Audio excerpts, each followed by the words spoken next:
ሃሌሉያ አሜን።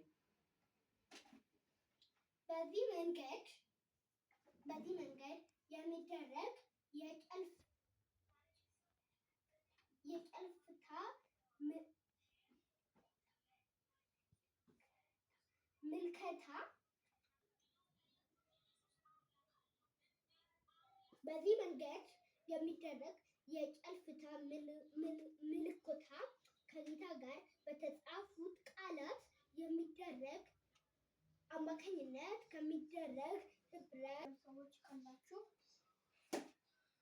ወደዚህ ልትመጡ እጋብዛለሁ።